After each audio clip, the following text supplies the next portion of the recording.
Hi, this is ENX04, and today we're going to build a void trading system that works in any dimension. Void trading is an unofficial term used to describe an unintended mechanic that lets you trade infinitely with a villager. It's basically a way to let villagers forget the fact that they've already traded with you, so that you don't get locked out of trade offers. And this lets you trade as many times as you'd like. The mechanic relies on entering the trading interface with a villager, and then unloading the villager from the game while the trading interface remains open. Any trade that you complete with the unloaded villager is basically forgotten, since the villager doesn't exist anymore. Both you and the villager must remain in the same dimension in order to keep the trading interface open, so this means that using nether portals or end portals won't work. As the name suggests, the typical way of void trading uses end gateways in the end dimension, which instantly shuttles you across hundreds of blocks of distance between the main island and outer islands. After going through a gateway, the villager is so far away from the player that it's not loaded by the game anymore, allowing the void trading to work. In today's video, I'll discuss a different approach that relies on simply having the villager and player travel in opposite directions, away from each other, on rails. This variation of void trading isn't as fast as going through end gateways, since the travel isn't instantaneous, but it still offers some nice advantages. Voidless void trading is easy to set up in early game, because it doesn't require you to defeat the Ender Dragon and move villagers to the outer islands of the end dimension. It also doesn't require you to build at an end gateway, or the main island, which are shared areas on multiplayer servers that could be subject to griefing.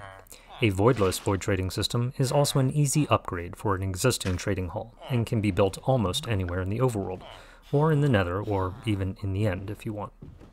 Voidless void trading is also convenient for trading with wandering traders, since they tend to show up where you spend a lot of time, like at your base.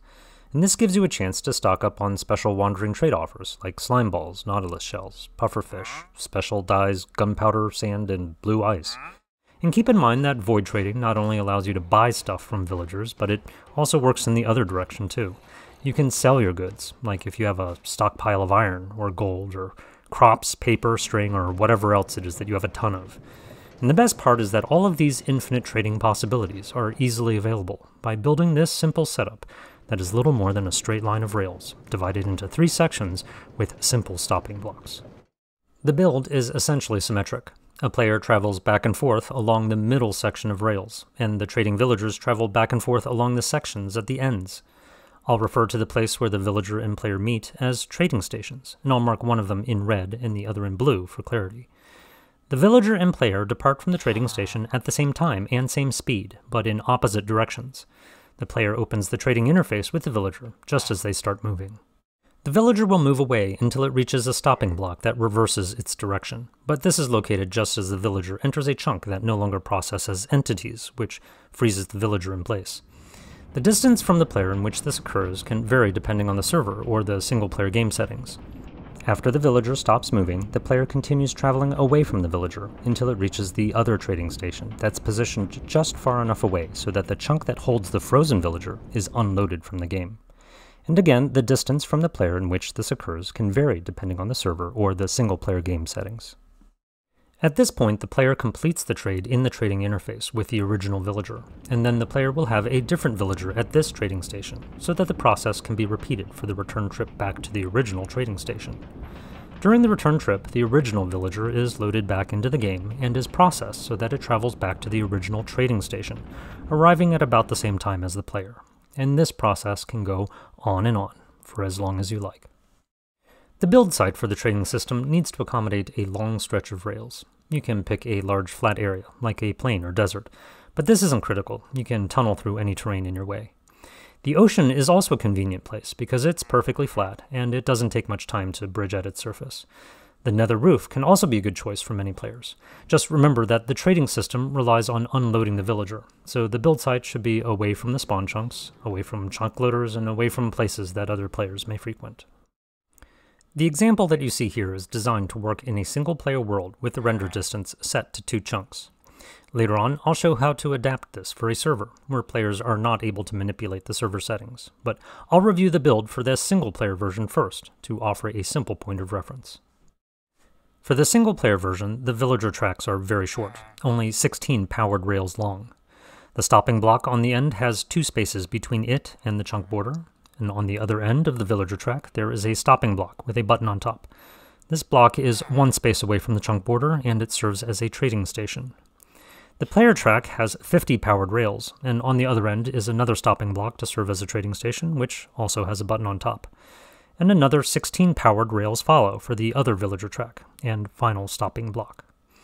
Since the build should be symmetric, this end of the build should basically look just like the mirror image of the other end, with the same spacing between the stopping blocks and chunk borders. All of the powered rails are turned on using levers, except for the powered rails right next to the trading stations where the buttons are located. These rails are deactivated so that the minecarts will stop at these stations until the button is pressed. Since a lever can activate the powered rail next to it plus an additional 8 rails in each direction, we place levers next to the 10th powered rail away from the trading station so that the last one remains deactivated. And if you're short on gold for making powered rails, you can use a mix of normal rails and powered rails to make the build a little cheaper. At each trading station, place a powered rail next to the stopping block, and then a normal rail, and then 2 activated powered rails. Do this on both sides, and use an activated powered rail at every chunk border to boost the minecart as it travels. At the far ends of each villager track, use 2 activated powered rails next to the stopping block. And when you test the system, remember that empty minecarts won't have as much momentum, so you'll need to use a minecart with chest or hopper, for example. And that's it. This is basically everything that you'll need to know in order to construct the single-player version of the Voidless void trading system. To build this type of trading system on a server, we'll need to customize the length of the rail sections based on how the server loads chunks and processes entities around a player. The length of rails will be longer than in the single-player version, perhaps about twice as long as the maximum viewable distance on your server, so you'll need to plan a bit more carefully to make sure that the build will fit where you want it to go. At one end of your build site, press F3 and G to bring up the chunk borders, and Shift F3 to bring up the debug pie chart.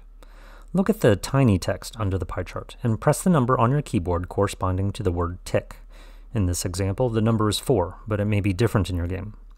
Now press the number for the word level, which is 1 in this example. And now press the number for block entities, which is 3 in this example. This shows the list of certain block entities that are loaded around you, and we'll use this list to figure out when this end of the build is unloaded by the game. Set down a block entity that has some degree of animation, one that you don't already see on the list. An ender chest, a shulker box, enchanting table, beacon, or conduit are great choices, since none of these occur naturally in the overworld or nether. But if you don't have access to any of these, you can probably get away with using a trapped chest or campfire, since these are only rarely naturally generated. Don't use an ordinary chest, because these are commonly naturally generated in both the overworld and nether. Whichever block entity you set down should now be shown in the list under the F3 pie chart, and it will continue to appear on this list when it's refreshed, as long as this chunk is loaded by the player. Now add a stopping block within the same chunk as your block entity, with 2 empty spaces between it and the chunk border, and add a long line of powered rails until you start to lose visibility of the starting block. Refresh the block entity list by pressing F3 to hide the pie chart, and Shift F3 to bring it up again. You should still see the block entity that you placed in this list, since the starting block, which is located in the same chunk, is still visible and loaded by the game. Now continue building out rails towards the next chunk, and refresh the list again by hiding and showing the pie chart to check for your block entity. Continue doing this until you see that your block entity no longer appears on the list under the pie chart. When this happens, set down just 1 powered rail inside the chunk, and add a stopping block. Place a button on top of the block and place a powered lever 10 blocks away so that the last powered rail remains deactivated, and then continue placing powered levers at every chunk border so that the rest of the rail system is activated. The updating of powered rails is buggy in Minecraft, and you may need to break and replace the powered rail next to a lever in order to get the other rails to be updated correctly. When you reach where you started, ride a minecart back to the trading station to make sure that it all works. The stretch of rails that you've laid out actually contains 2 of the 3 sections of rail that need to be built. It has rails for both one of the villager tracks and also the player track. There should be a trading station somewhere along these rails to split the 2 sections, but the best location for it will depend on the distance in which entities are no longer processed, which we need to figure out. Set down a minecart on the rails and send it to the other end. You should find that the minecart never returns, because the game stops processing it after a certain distance. Advance one chunk towards the minecart and wait about 30 seconds to see if the minecart reappears. If not, advance another chunk, wait another 30 seconds, and repeat this until you see the minecart returning towards you. Now set down a marker and then count the number of chunk borders that you need to cross in order to reach the stopping block on the other end.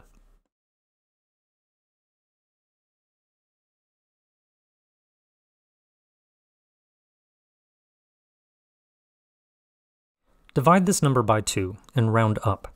Multiply by 16, and this is the number of powered rails that should exist in the villager track. Count off this number of powered rails from the stopping block, and then place a new stopping block to mark the trading station that separates the two sections. You should find that the trading station is located one space away from the chunk border. Place a button on top and adjust the levers on both sides of the trading station so that the powered rail next to the trading station remains deactivated.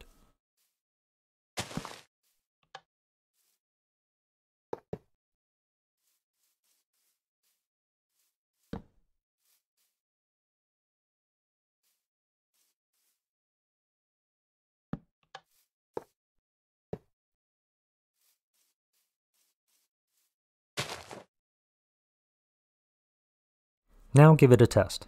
Place a minecart on the villager side of the trading station and hop into a minecart on the player side. Press the button to take a ride to the other trading station. When you arrive, wait a few seconds and press the button to ride all the way back.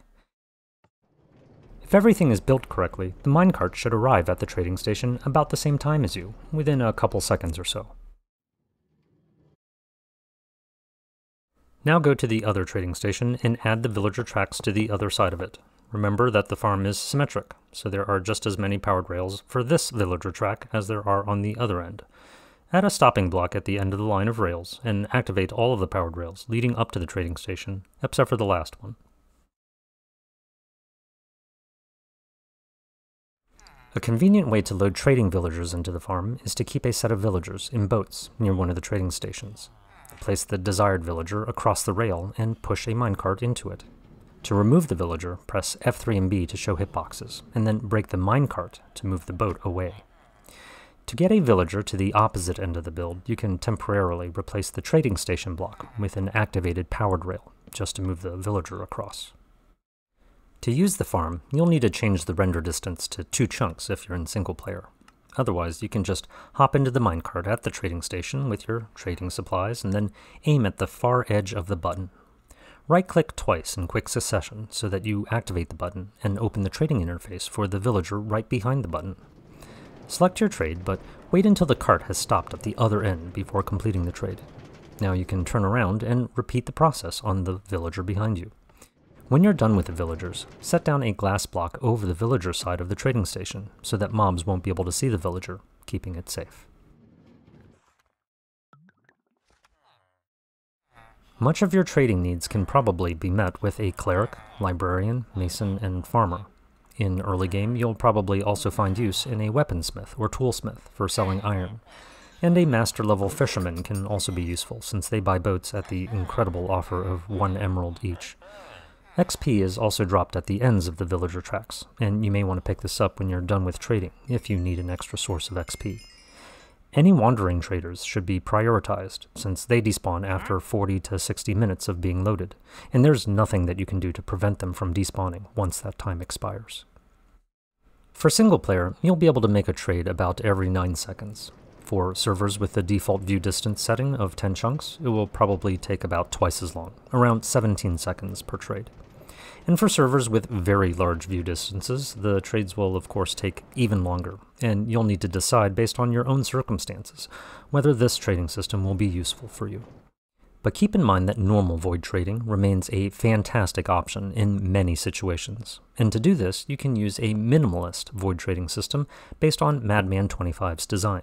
I'll show you how to build this system in the rest of the video. And like me, if you end up being a big fan of this elegant setup, you can stop by my Discord to join me in saying thanks to Madman and to all the other members of the server that have contributed to this video. Thank you. Before going, please be sure to check out the video description to learn more about additional tips, updates, and corrections. Thanks for watching today.